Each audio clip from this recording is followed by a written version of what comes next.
La la la la land. This is, well, before that, this is ridiculously better lit than my car set. I know, right? We put so much money into these midnight screenings for just the car set. It could just go in a car. If you look at IMDb, it might say the budget for midnight screenings is $20,000 an episode. I don't know if that's true. I'll have to check with Ryan on that. Bottom line, there's much more money put into these than La La Land. This cheap, Oh, God, just no money put into it at all. You know, it really worked out that because originally we thought we were going to be seeing Why Him. Yeah. Because we found out about a 2-week in advance screening, but it surprisingly got booked up relatively I guess fast. it's really popular. Who knows? So, La La Land instead, as funny as that would be, where there's a really good lighted episode of midnight screenings for Why Him? It gotta make sense. We're doing this for La La Land, which... It does look like, I mean, it's just like pure black behind us. Yeah. Oh, yeah. Which is weird. It's pure black, but when I turn around, There's like Christmas lights. It's the Griswold's house right behind us. It's sort of like, is that really back there? Am I imagining it? But it could be, because honestly, this, I could totally be wrong, but I'm pretty sure this is going to win Best Picture at the Oscars. I feel like this is what, yeah, because that's mostly like Hollywood people that vote for it and stuff like that. This is like another one of those like love letters to Hollywood and everything. It is, and it's a great one. I loved this film. It is really good. You know, it's because this is like a throwback to like, you know, because there's musicals that still come out, but this is like a throwback to like Singing in the Rain and you know, Guys and Dolls and like sort of those old musicals. And if you like those, you're gonna adore this. You totally will. I'm one of those people where even though I appreciate the hell out of those movies, I don't get that into them. I do. No, and I totally get it, and like I should, because by God, the effort and the talent, and they make it look so effortless. And they just do all these bright colors and these incredible dance moves just with this big smile, like, oh, this is just Friday for us, you know. And, but it's like, it's amazing the dedication you need for those. For me, it's always kind of like they're just so happy and so bouncy, and there's almost no conflict, and when there is conflict, it's always like, oh no, he's gonna marry that bad girlfriend, or, you know, like a bad rom-com. Yeah. Which I know is part of the charm of it, too. And that's what I thought most of this was gonna be, and then, like, the second half. Oh, yeah, it's really interesting. Which is kind of why... Because I kind of like what you just said, where it's sort of like, I get why people like musicals like that. I get why people don't. Yeah. In that I get why people wouldn't be a fan of really any genre. Yeah. You know what I mean? Like, when you run into people who say they don't like horror movies, as much as I like horror movies, I get why it wouldn't be somebody's favorite. It's the same way with musicals, too. This one, on the other hand, like, I'm not gonna blanket say, like, if you dislike musicals, no, you will still like this. But I imagine there will be a lot of people out there who musicals aren't really their favorite genre in the world, but will really find something to like about this movie, because it's really clever, because the first half of the movie is what you would think from a movie like this. I mean, it's great. It's great. It's you know, it takes place in Hollywood, and it's about a struggling actress who's Emma Stone, and then there's a struggling jazz pianist who's Ryan Gosling, and they find this romance together, and it's all bittersweet. There's musical numbers in the magic hour, in front of the sunset. Yeah, this whole movie is just done all at the magic hour. Yeah, it's like a Tony Scott musical. Yeah, no, like, it has to be an effect, which, you know, is, because you can tell these are like real, they're either real sets or they're really outside, and then they just have to somehow digitally do that background, which is a pain in the ass. They do it's like digitally putting in Gollum over Andy Serkis. It's like, you know, it can be done, but god damn, that's got to take a lot of work. I feel like it's the same thing here. Or if it's a green screen lush holding matte painting in the back. So visual effects to it. Yeah, so I mean, it's very impressive, because it's the exact same sky in every scene, but it's like the most beautiful sky. Yeah, every single time. I know how quickly that kind of sky can go away, because you can see some midnight screenings episode where we just kind of happen to be filming around that time, and by the end, it could be like a 20 or 30 minute review, and by the end of it, it'll be like completely dark. Yeah. So like, there's people who have I think like the 9 Lives video is like that, and there's people who've like sped it up to be like 5 seconds, and it's just daylight and then night by the time we're done talking. So it's like, yeah, I know how quickly that can go, that you can lose that. In X-Men 3, like, one of the many complaints was that, it goes from, like, dusk to night in, like, a few minutes. I'm like, no, that happens in Chicago, like, all the time, definitely. Yeah. Right. And also, like, they do such great... And I know there's a lot of digital work that'll go into this, too, but the opening shot in the movie, that all looks seamless. Like, it's just one complete... shot in this musical number on the highway outside of Los Angeles. Like a lot of the musical numbers where it looks like it's all done in one shot. I mean, looking at it, it's like, okay, sometimes you can tell where there's a cut. Sure. Other times I'm picking up kind of like these digital cuts where they're still technically in the frame, but I could tell they got digital zoom. Yeah, or either digital zoom or digitally pull back, or like they'll get a shot of them like standing still for a second, and then they cut, and they just went and got back to that exact scene later, after rehearsing or catching a breath, and did it again, and then they just digitally made it look like they were there the whole time and matched them up with the next shot. You're better at noticing that than me. Like, I'm good at picking up on like, when they turn the camera like that. Yeah. Like, okay, there's probably a cut in there. But like digital zooms, like I'm not good at picking. This is the first film where I started to pick it up. I'm not gonna lie. I honestly forget that that's even a concept. That's even a thing that you do. Yeah. Like, so when you mentioned that when we were watching it, I'm like, oh, right. That is a thing that people do now, I guess. Yeah. I never really think about it, so I never really noticed that. But it works. And I think with something like this, where it's supposed to be kind of like those old musicals where they wouldn't have, they would have cuts, but like when they wanted the great, big, grand, when they wanted to show off like hell, they wanted to do it in one shot. And, is trying to recapture that, and I think it really works. I thought so, too. So the first half of this is very much the bright, colorful, like the first song, you don't even see any of the main characters. It's just people get out of their cars, start dancing, and then that's it. It doesn't tie into anything, just like those old musicals where they have a song that doesn't have anything to do with the main characters or anything. No, not except for the very, very end when it zooms into Emma Stone in her car. Yeah. But no, that's the first thing you see in the movie is them all dancing, and then it ends with that great shot where they're on top of their cars and you can even see the row of cars behind them. Yeah, like all behind them, which again was probably digital, but it's like it's hard to tell. Either way, it's impressive. It's cool. Yeah. It's really, because it looks real. It looks like this is real, that like, maybe it is, but like if there is digital work that is in that shot, fuck me, I can't tell. Yeah, no, it's really well done. And then sort of the second half, as the romance starts to get more into the complex stuff, and like I was saying, the conflict comes in, which I like. It's not, just another boyfriend or something like that. It's like, no, here's real troubles that not just couples go through, but couples in this line of work. Especially, and the first half of it treats it in a way that you don't see a lot of in this kind of movie, because I really like the fact that, okay, Emma Stone's a struggling actress in this, but the actress she's playing in this is not a bad actress. Yeah. Like, when she's in her auditions, she's really good. She's really good when she's auditioning. And I like that.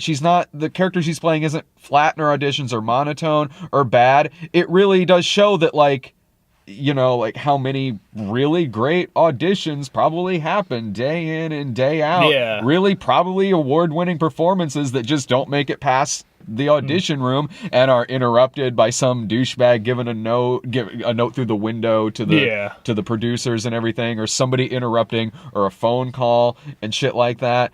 That was really cool. And what I like too about the second half of the movie is, even in the first half, the first half ends with like the little, like, what do you call that kind of zoom? The iris coming in, where like normally it would be like the end. Yeah, you think it's gonna, Yeah, but even in the first half, you can kind of tell, like, if this were real life, this couple probably wouldn't last very long. Yeah. For a lot of reasons, like the career paths that they're going on, and also the fact that, like, at times, Gosling's character in this is a bit of an ass. Is a bit of a pompous ass. Well, they both, and at first I thought that was going to be my problem with the film. I thought, like, this is an over-the-top film, at least definitely the first half. I thought, why couldn't the characters be a little bit more over-the-top? Kind of like what they do in, like, Marvel movies or Disney movies and stuff like that, really make them, like, disgustingly likable. But then as it goes on, I'm like, okay, now I see what you're doing. Because if they were that over-the-top, that wouldn't have worked in the second half. Yeah, it totally wouldn't have worked in the second half. Honestly, and even though they are good, I mean, they're very good, and they're very believable, for people in a musical, But it was something where I'm like, I'm not getting into like these musical numbers as much because I'm not as happy for them, honestly. But like, you know what I mean? Like when you do watch something like. I'm trying to think like a Marvel movie or something like that where the characters are just so over the top that when they do something you're like, because you're just in this over the top world where these almost feel like really grounded people in this over the top world, and I felt like, well, I would connect this more if they were more over the top, almost like cartoon character, but like likable cartoon characters. It would make it more believable when they burst out into song. But you're right that that would not transfer into the second half of this film. It wouldn't. It would make it night and day. It would make it like it would make it like they're both two completely different movies in a bad way. And the musical numbers in this, I did really enjoy. One, I just like this kind of musical anyway, but also the dancing was great. I was tapping my feet along with it. And every great musical, the musical numbers are kind of part of telling the story. It isn't just everything stops dead and then they're just singing about nothing and then the movie starts again. No, like great musicals, the music is all part of the story that they're telling all throughout the whole thing. And this movie does that too. And when it hits the second half of the movie, when it shows like what would realistically happen past the point of where like the Hollywood musical ends, because really in the second half of this movie it drops being a musical. It's very clever because the music is still there. There is music, but you're right, there's not as much singing, there's not as much dancing. Like when there's a musical moment, like maybe he's just playing the piano and she'll sit down next to him and they'll just sort of start singing together like sort of a normal couple would do, and it's kind of like the musical segments, they're still there but they're almost more turned down and muted, and again it's like not muted but reality sets in. It's like now the music is being used like how reality uses the music, and again like with the relationship it's like the reality is setting in, and that was very clever. She has the moment where she's auditioning there towards the end where she has her big musical number, or big Oscar musical number. She is at least going to get nominated. I'll be shocked if she doesn't win. No, that like they just saw Anne Hathaway doing Les Mis. It's like, oh fucking yeah, we can do this. This is a better movie. This is a better much better. This is a better movie than Les Miserables. This is also more my kind of musical than Les Miserables is. But then also it does a really beautiful thing towards the end of the movie, and you see this a little bit in the trailer, also on the poster too, honestly, where it does a really clever thing where it shows what the second half of this movie would have been like if it continued being a musical. And I really loved that. And again, without giving away too much, I really felt, because I'm watching this and I'm just like, because it's done through Ryan Gosling sort of playing the piano again. By the way, mad piano skills from Ryan Gosling. Who the fuck knew? I mean, you're just watching him play this stuff, and it's like, I don't know much about playing piano, but I'm like, you just watch his hands go, and you can tell he's really playing that, and it's like... I was looking very closely. I was like, is he doing this, or is this like... Michael Douglas in Behind the Candelabra, where it was like some digital work and things like that, but I don't know. If it's digital, it's phenomenal. This seemed like it was really him doing it. I don't know, how... I'm usually pretty good at catching that stuff, and it looked real. But I felt like, that whole last segment was kind of like, this is his musical, like, I'm just going to play our romance, like almost like how I saw it, what it was, what it could have been, a little bit what it is and what it could have been, and that was just a nice little, it wasn't even little, it was like huge, it was small, it was just sort of like everything, it was all encompassing. And it was really sweet too, because like what's great about Gosling in this movie is this is the kind of part that could easily be played wrong. Like one wrong note in his character, and he's really fast. And he would be nothing but like an unlikable, like just kind of pompous dick. But damn, Ryan Gosling's really cool, and he's funny. He is funny in this movie. There's moments where, like, you know, he's a big music snob in the movie and things like that. But goddamn, like in the next scene, he might do something really funny, and like and throughout all this stuff like that, throughout the faults that his character has, he has great moments where like these two do really care about each other. These two are obviously in love. Like when he goes to where her folks' place are, and he like talks about the audition. Talks about the audition and like gets her, like, does his own motivation to get her to go do this audition, which was one of the best scenes in the movie. It was very, very funny, and it was really, really cool. And he's fantastic in this movie. And it was so weird at the end, because we're getting into spoilers here, but there's a character that turns up at the end who was with the character who was with Emma Stone at the end when they go to the jazz thing is Tom Everett Scott. And I know that name. That Thing You Do, American Werewolf in Paris. Oh, that's it. Oh, we were talking about him a little bit. We were talking about him yesterday, because I didn't know he was in this movie until he popped up. And even when he popped up in this movie, I had to wait until the ending credits to be like, was that him? Because it looks like he lost a lot of weight, honestly. Because I've seen him in 2 movies this year. One is this film, which easily one of the best movies I've seen of the year. I will be surprised if this doesn't win Best Picture at the Oscars. And the other movie I saw him in was Left Behind: The Next Generation. The Next Generation. He was the scenery chewing villain. Oh, I'm sorry. The full title of the movie was Vanished: Left Behind: Next Generation. I just want to see the Rapture is coming. Engage. I wish. I fucking wish. The Enterprise tries to stop the end of just the world, the galaxy. Tom Everett Scott at both ends of the spectrum this year. You don't see that very often. You know, and you're talking about Gosling being, man, this could have very easily been played wrong or too overbearing or too jerkish and stuff like that. I'm thinking Emma Stone, I think, very easily could have been played too weak. You know, I'm thinking like the way this is written, you give it to kind of a lesser actress, and she would just kind of look like the, you know, wavy ditzy, oh, I don't know, I just want to follow my dream and stuff, but you really feel the struggle that she's going through. And again, seeing she's a good actress and saying, okay, play this like it's a real goddamn audition, you know, I think really makes a difference. And for me, like, you know, the one scene, the big long shot, which again, I'm wondering if there's a cut in there because they do circle around her head and stuff, but that's nitpicking. Maybe it's not even. I mean, like I said, maybe they don't even do it. But the scene where I really felt like, wow, this is like really hitting me is she does her one-woman show. Fucking right. Yeah, which is brutal. I mean, it's just a brutal scene. And then Gosling comes in and just her reaction, like she's not even crying, she's laughing. Yeah. And she just has so much pain in her that she's laughing, and again, that can so easily be awkward and like not work, and it's just so beautifully uncomfortable. Part of the reason why it works so well is we find out in that moment that her character's been doing this for like 6 years. Not a one-woman show, but like auditioning, trying so hard, going from audition to audition, working this coffee shop job and things like that, and being embarrassed in auditions, and now this humiliation with this one-woman show.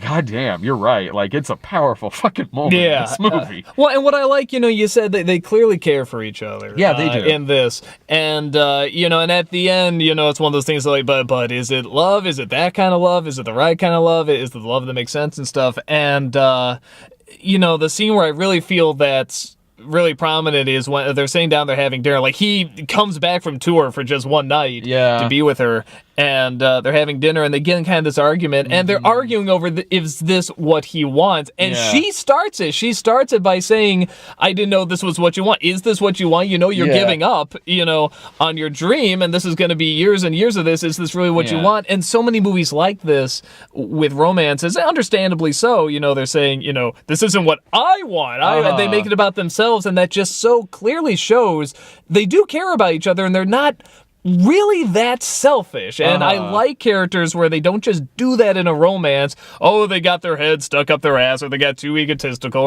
which that does happen, but it happens so many more times in the movies. And you just want to see something new. And this felt like a real unique relationship, like a connection that, I really want to see what happens to them.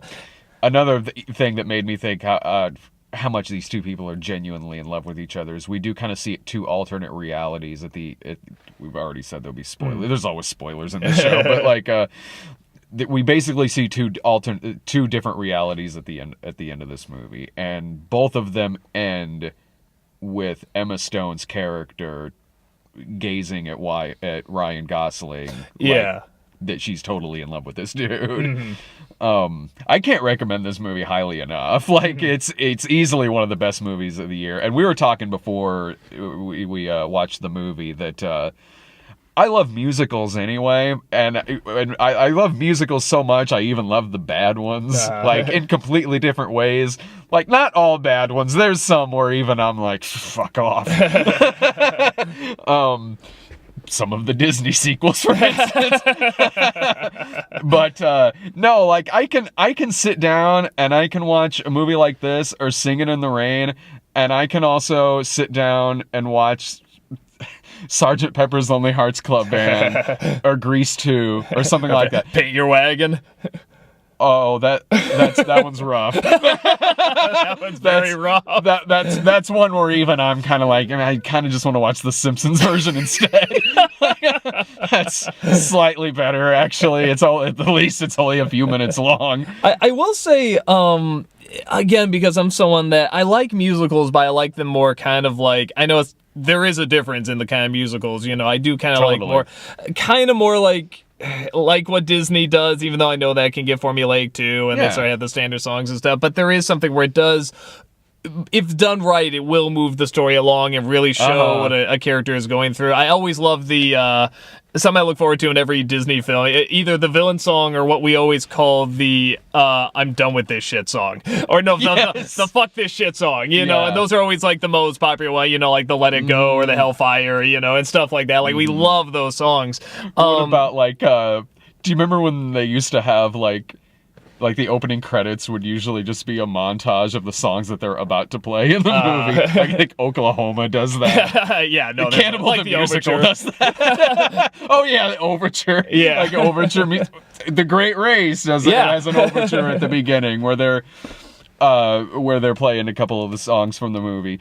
But I think with this, like, this is definitely a the kind that's not necessarily the kind of musical this is, even though there are songs that move it along. Again, the very first song in this movie, you could cut it and not really miss anything in terms of the story or what's going on. You could just cut to them in the car. It sets up the tone of the first half of the movie. Exactly. A lot of these musicals, the big, production musicals, are much more about the tone and having a good time and, fun, fancy-free and stuff like that. Yeah. And at first, I was like, I mean, this is good. This is really, really good. But I'm like, I don't know if I'm going to get into it. So it wasn't until that second half that I'm like, nah, I get it. Now I get what you were doing there. Yeah. It's still great. It's still talented, but I guess I'm saying to the people out there that don't get into like Singing in the Rain and stuff like that, I don't know if this is going to sway you, but keep with it. It gets interesting. No, totally. And I love both halves of this movie. I was pretty hooked on this from the beginning, and I like numbers like at the beginning of the film because that kind of musical number does really does kind of set up the world you're about to see. Like a good example of that is, this is honestly one of my favorite musicals, is Shock Treatment, and the opening musical number of that, the Denton song, where the Denton, where they're all singing about living in Denton, what the TV studio is like, and you really it really sets up the entire world this movie is taking place in this TV studio, which is basically kind of the whole town. And this is, I mean, they're both wildly different movies, but no, I like opening musical numbers like that. I really do. And there's ones where like where a lot of people don't like. I can if a movie is if the music is really rocking in a movie, like I can still genuinely enjoy it and think it's a pretty good flick. Like I fucking love Xanadu. One of my favorite bands is ELO, so I can watch that and just have a fucking great time with that movie. I genuinely love that movie. But no, you're right. This is more than just like I'm just kind of tapping my feet along with the music is going along. Even though I was having a great time with all the songs, but this is genuinely a great fucking movie. Yeah, and like I said, it's I think another reason that I think people, especially in Hollywood, are gonna relate to it. But also just makes it good in general. Yeah, is I really feel like it shows like I mean we're both entertainers. You know, we are in a different field. I mean it's online stuff and everything, so you know it's not necessarily the audition route and stuff like that. But I mean we've had to go through a lot of trial and error before we got any of this.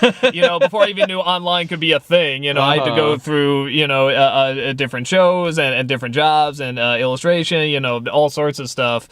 And it is one of those things where it's just so much trial and error, and I think from my end, I haven't even had, you know, a fraction of what so many people in Hollywood go through. Yeah, and it's one of those things where it's kind of just like I think in entertainment it's overlooked or played down. It's like, oh, I'm never gonna be anywhere, and then they get their big break, and the whole movie's about them getting their big break, but then they lose what the focus is. It used to be about the music, man, and I feel like this is one of those movies where it's like, okay, no, all of that stuff has been, you know, done to death. It's a cliche. Yeah. Let's look at this like we're not going to do the cliches. We're going to look at like this is really what these people go through. We're going to really show that struggle and the ups and downs and the pros and cons.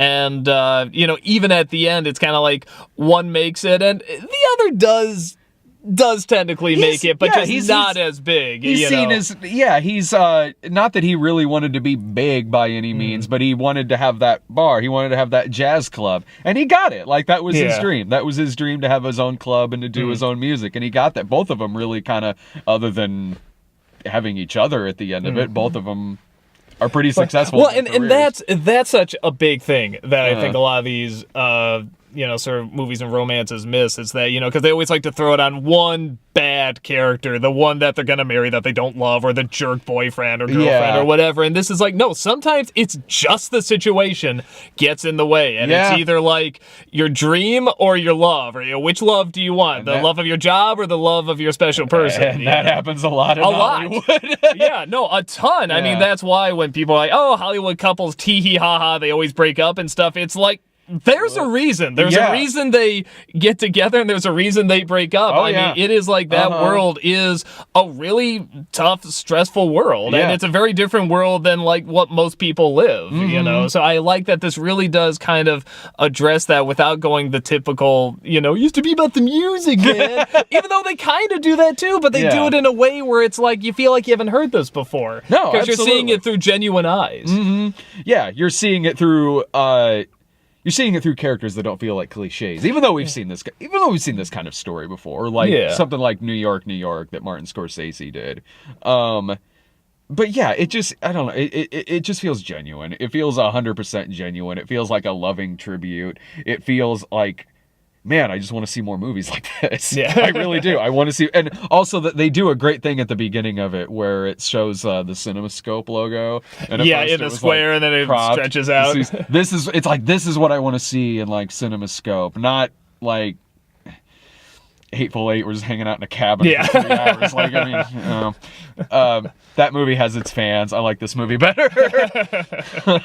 Yeah, this definitely feels like it takes advantage of the fact that it's going to be like these old school musicals, but with modern updates. Yeah. You know, and a lot of people, that alone almost seems like a cliche, you know, the modern updates, but it's like, there's, if you have the technology, you have the ability to do it, do it. Yeah, go for it. You know, just have the discipline and have the restriction to know what to use and what not to use. And it seemed like this knew what to use, you know, and like I said, it's definitely one of those where if you like those old musicals, you're going to adore this beginning to end. Yeah, absolutely. Even if you don't love those, I would say still give it a chance, because when you see what it does, it's like, ooh, okay, like this was really clever. This was really, really smart. I'm definitely going to write to Sarah about this. Sarah will hands down love this film.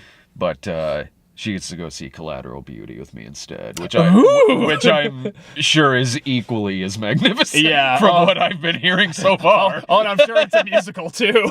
Actually, oh my God, I hope so. Will Smith will do a rap to Death. I'm Death. Nope, nope. Death just don't understand. Holy shit, if that happens in that fucking movie, I don't know what the critics are talking about. This is a fucking masterpiece. She and I are both looking forward to that in wildly different ways than we were looking forward to La La Land. I write to Sarah and I'm like, okay, so I'm being told that Collateral Beauty is like a spiritual successor to Winter's Tale. Do you want in? Sarah writes back, fuck yes, I do. Even from the trailer, I'm like, I wonder if this is just a prequel to Will Smith's devil character in that movie. Yeah, gotta wait for the Jimi Hendrix shirt to pop up. One last thing I think we should address about this before I forget, because this is a musical, there's a lot of dancing, there's a lot of music. There's also singing, and neither Ryan Gosling or Emma Stone are good singers. I'll just say they're not good singers, but they know how to act it well, and they know how to make it work with the scene, and whenever they're doing their routine, I was never distracted by it. I immediately picked up, okay, these are not, they're not projecting, it's not very smooth, but it always felt, like you said, it felt genuine. And it worked. It really worked. No, it totally does. And I never for a moment sat there like, ugh, when they started singing, because it all depends on what the character is about, how they would sing, how they would project, how they would do this certain song that they're doing. Like, not every character in a musical has to be Whitney Houston, you know? Like, a lot of people gave flack to Burt Reynolds in At Long Last Love, but when you actually see that movie, this is exactly how that character would do this stuff. He's this, kind of buffoonish, like cowardly lion, bravado, like type kind of doof in that movie. That's exactly how that guy would sound if he was singing the musical numbers that he has in those movies, especially with it being the kind of top hat screwball musical that it was. And yeah, like in here too, it's like, this is, honestly, I don't think they're bad, really. Like, no, it's not like, but they're very whispery and just sort of, it's all kind of falsetto and stuff. But I mean, it really, well, especially during her last number. Totally, with the one shot. I mean, that's perfect. That's exactly what's needed for that. The other one I was bringing up before, it's like in Moana when The Rock sings. I mean, that is, by God, not a good voice by any means. But he completely makes it work. He makes it work with the character, and he gets it enough where you're still humming the song afterwards and stuff. And it's, like you said, you feel like that's exactly how this character would do this. Yeah. With like Russell Crowe and Les Mis, it's like, no, that is not how this character would do this. And he looks uncomfortable and awkward, and he's struggling, and, I think they have to own it. It's that, like, who would you even call it? Like, talk singing that he like the does Rex. I always call Rex Harrison it. Yeah, I can see that. Right, yeah. Again, I like this so much better than Les Miserables, honestly. Well, and there's the moves and everything, the dancing and the piano playing and stuff like that. Like I said, every day they either woke up to this movie, all the actors, they woke up either super excited or were like, fuck this movie. Like every day, because when you see what they have to do, it's like, Jesus, I'm so tired. Christ. I'm so tired. And then they calm themselves down. Like Emma Stone's like, all right. Well, at least this isn't Aloha. Ryan Gosling's like, what is something? I don't know. Ryan Gosling would be like, well, it's not Only God Forgives, I guess. I don't know. I'm trying to. At least it's something people are gonna see. Yeah. All right. Any other final thoughts on the movie? No, it is a good movie. Yeah. And it's different than what I thought it was gonna be, which I like. I like it when a movie kind of throws me for a loop, especially like halfway through. Yeah. I like when it does that. Same here. I highly recommend it. Coming up within the next couple days, something called Rogue One. Oh, they're finally giving that X-Men movie spinoff, right? Hell yeah! About time. About fucking time. They're just taking the footage from Days of Future Past and giving it his own movie. Just called it Rogue One. Still better than Apocalypse. We got that and Collateral Beauty. I can't wait to see your thoughts on that. I can't either. See it. Bye. I